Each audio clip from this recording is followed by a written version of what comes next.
Sekitar 2500 tahun yang lalu, di kota-kota kecil Yunani, lahirlah pemikiran besar tentang alam, manusia, dan kehidupan. Tokoh-tokoh seperti Thales, Socrates, Plato, dan Aristoteles meninggalkan warisan yang hingga kini masih memengaruhi seluruh dunia. Mari kita telusuri bersama-sama jejak pemikiran mereka dalam presentasi ini. Oke teman-teman, inilah tiga filsuf besar Miletus.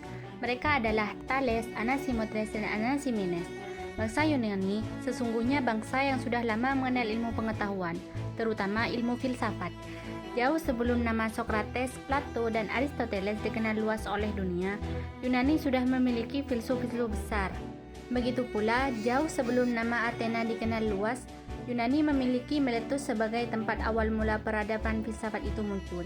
Miletus adalah kota kecil yang menjadi jejak sejarah peradaban filsafat Yunani dan dunia. Miletus sendiri sebelumnya wilayah koloni atau jajahan Yunani. Wilayah ini merupakan wilayah Asia kecil. Kini, wilayah Miletus masuk ke dalam wilayah Turki. Ada tiga filsuf besar yang memiliki nama mentereng di Miletus. Mereka adalah Thales, Anaximandros, dan Anaximenes. Thales dan pemikirannya. Thales hidup sekitar 626 sampai 548 sebelum Masehi. Pemikiran Thales memiliki pemikiran di antara air sumber segalanya, bahwa segala sesuatu yang ada pada alam semesta adalah air.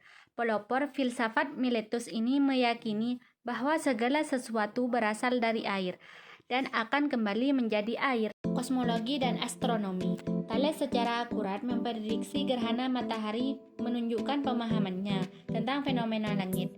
Dengan mengamati pergerakan bintang dan planet, Thales berusaha mengungkap hukum dasar yang mengatur alam semesta.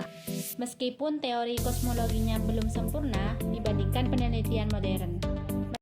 Anaximandros dan pemikirannya. Anaximandros hidup sekitar 610 sampai 546 sebelum Masehi.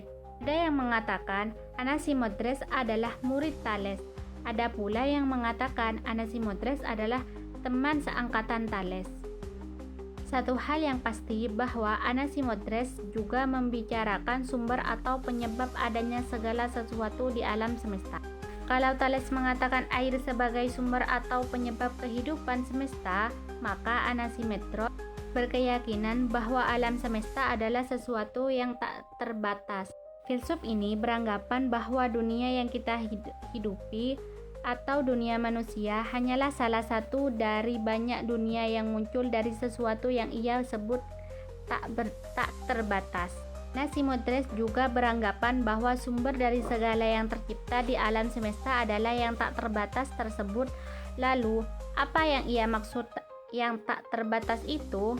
Anaximandros berpandangan bahwa zat yang merupakan sumber segala benda pastilah sesuatu yang berada dari benda-benda diciptakannya. Menurut filsuf ini, segala ciptaan pastilah terbatas. Akan tetapi, segala sesuatu yang muncul sebelum dan setelah benda ciptaan tersebut pastilah sesuatu yang tak terbatas. Konsep tak terbatas Anaximandros bukan bertuju pada Tuhan atau Sang Pencipta. Sebagaimana menurut keyakinan agama-agama, tak terbatas selaku sumber pengada benda-benda yang tercipta menurutnya. Maksudnya ialah segala benda yang terdapat di alam semesta tercipta karena sifat yang terkandung dalam benda-benda saling berperang satu sama lain. Anaximenes dan pemikirannya. Anaximenes diperkirakan hidup pada 570 sampai 526 sebelum Masehi. Filsuf ini dapat dipastikan sebagai murid Thales. Namun, meski ia murid Thales, pemikirannya mereka tidak sama. Kalau Thales berpandangan bahwa air sebagai sumber segala sesuatu di dalam alam semesta, maka Anaximenes beranggapan udara yang menjadi sumber atau penyebab dari segala sesuatu di alam semesta. Anaximenes memperdalam sekaligus mengkritik pandangan gurunya dengan mengatakan air yang dianggap sumber kehidupan oleh Thales sebenarnya udara yang dipadatkan. Jadi, menurut Anaximenes, semuanya terbentuk oleh udara. Menurut murid Thales ini, asal-usul air, tanah, dan api adalah udara. Pada pokoknya, Anaximenes beranggapan bahwa yang menciptakan kehidupan di dalam alam semesta adalah tanah air, api, dan udara. Tetapi sumber dari semuanya tetaplah udara. Pythagoras adalah seorang filsuf dan matematikawan Yunani yang lahir di Pulau Samos sekitar tahun 582 sebelum Masehi dan ia wafat pada 496 sebelum Masehi. Sejak muda ia dikenal cerdas dan haus ilmu. Ia melakukan banyak perjalanan termasuk ke Mesir untuk belajar astronomi, geometri, dan ritual mistik, serta ke Babilonia untuk berguru pada Imam Chaldei. Karena tidak cocok dengan penguasa tiran di Samos, ia pindah ke Kroton di Italia Selatan. Di sana ia mendirikan perkumpulan Pythagorean, yaitu komunitas religius dan filosofis yang menekankan penyucian jiwa, kepercayaan pada reinkarnasi, serta gaya hidup sederhana seperti vegetarianisme. Para pengikutnya setia pada ajaran Pythagoras. Sebagai filsuf, ia percaya bahwa angka adalah dasar keteraturan alam semesta. Ia menemukan hubungan erat antara musik dan matematika.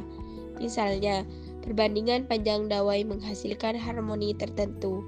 Karena itu, Pythagoras dianggap berhasil memadukan sains, filsafat, dan nilai religius.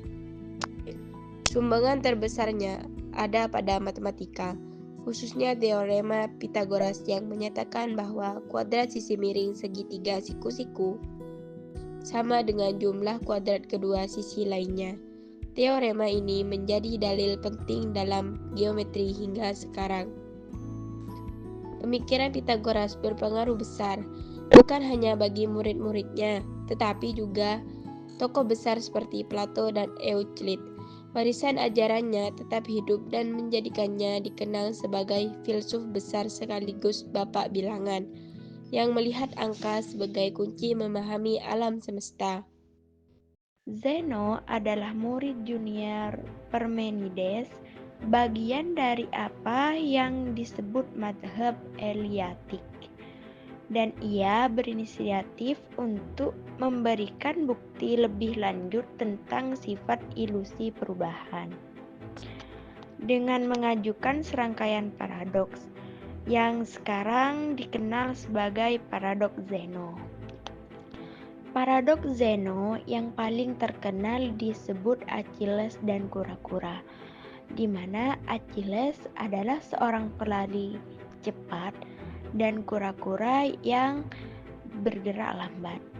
Bayangkan Achilles akan berlomba dengan kura-kura, dan kura-kura secara wajar telah diberi kesempatan lebih dulu.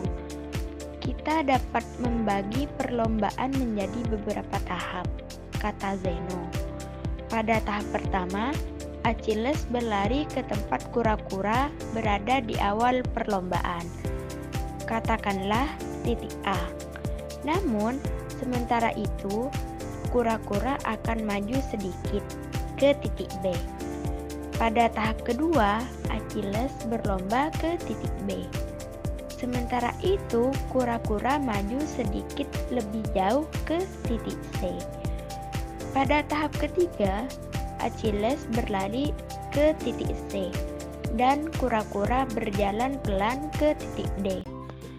Achilles tidak akan pernah dapat melewati segmen-segmen yang tak terhingga dalam waktu yang terbatas. Oleh karena itu, Achilles tidak dapat menangkap kura-kura.